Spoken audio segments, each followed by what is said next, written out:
Hello বন্ধুরা, তোমরা সবাই কেমন আছো? আশা করি তোমরা সবাই খুব ভালো আছো, আর আমিও মোটামুটি আছি। তো যাই হোক, আজকে হলো সানডে, মানে হ্যাপি সানডে। আর সানডে মানেই তো ভালো আর কি, সবাই ঘুরতে যায়।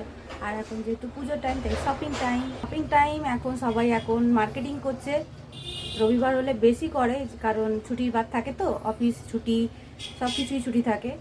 তো যাই হোক, তো আজকে তো রবিবার সকাল সকাল আমার ভিডিওটা আমি শুরু করে দিয়েছি। আর চলো, অ্যাজ ইউজুয়াল আমি রান্নাঘরে আছি, আর এখন আমি চা বানাচ্ছি। চা বানিয়ে নিয়ে সবাইকে চাটা আমি দেবো। আমি যখন চা বানাই, কিছু থাক না থাক, আমি কিন্তু আদা দিই, কারণ আদা দিলে না চা খেতে দারুণ লাগে। তোমরা তো সবাই জানো, তবুও বললাম, আদা দিয়ে চা করলে কিন্তু দারুণ খেতে লাগে। তারপরে আজকের আকাশটা দেখো, সুন্দর আকাশ লাগছে না? বেশ সুন্দর লাগছে, ঝলমলে রোদ্দুর উঠেছে, শরতের আকাশেরই তো মতন একদমই লাগছে। তো আজকে বৃষ্টি হয়নি, ঠাকুরের আশীর্বাদে ভালোই হয়েছে।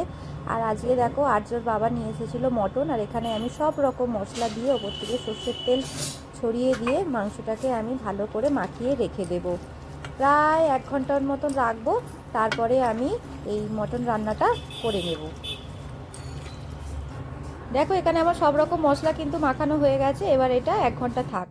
এরপরে দেখো, সমস্ত আনাজপত্র কেটে নিয়ে আলুগুলো আমি একে একে সব লাল লাল করে কিন্তু ভেজে নেব। তারপরে এখানে দেখো, পেঁয়াজ, টমেটো, ক্যাপসিকাম, আদা, রসুন, ধনেপাতা সব কিছু কেটে নেওয়া হয়েছে। আর এরপরে দেখো, মাংসটাকে দেখো ভালো করে কষাতে হবে, যতক্ষণ না পর্যন্ত মাংস থেকে তেল আর কি বের হয়ে আসে। চলো।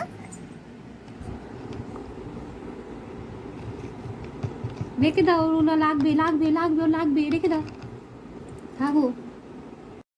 আমার এখানে মটনের লাল লাল ঝোল কিন্তু রেডি হয়ে গেছে। এরপরে সবাই মিলে খাওয়া দাওয়া করে নেব। তারপরে বিকাল হলে কিন্তু আর্যর বাবার সাথে আর কি খেয়ে দিয়ে বেরোতে হবে, যে আর্যর জামা কিনতে। পুজো এসে গেছে সামনে, তো শপিং টাইম, আর সানডে ছাড়া তো আর্যর বাবার একদমই সময় হবে না। সেই জন্য শপিং করতে একটু বেরিয়ে পড়লাম। আজকে যেহেতু রবিবার ছিল, তো সেই কারণে কিন্তু ভিড়টাও কিন্তু ভালোই ছিল। প্রথমে ভেবেছিলাম রবিবার সকালে যাব, কিন্তু যাওয়া হলো না, কারণ রান্নাবান্না সব কিছুই আছে। তো সেই কারণে যাওয়া হলো না। তো বিকালই হয়ে গেল। সকালে গেলে কি হয়, ভিড়টা একটু কম থাকে। তো যাই হোক, দেখো বিকালে এসেছি ভিড়ের মধ্যেই, আর আর্যকে নিয়ে এসেছি, সব থেকে বড় কথা। তো ও তো আর্ধেক জামা কাপড় দেখতেই দিচ্ছিল না। এখানে আর্যর বাবা আর কি আমার জন্য জামা দেখছিল, কিন্তু আমি আমার একটাও জামা এখান থেকে কিন্তু নিইনি। এই দেখ, একটা এরকম হ্যাঙ্গারে মারো এরকম করে।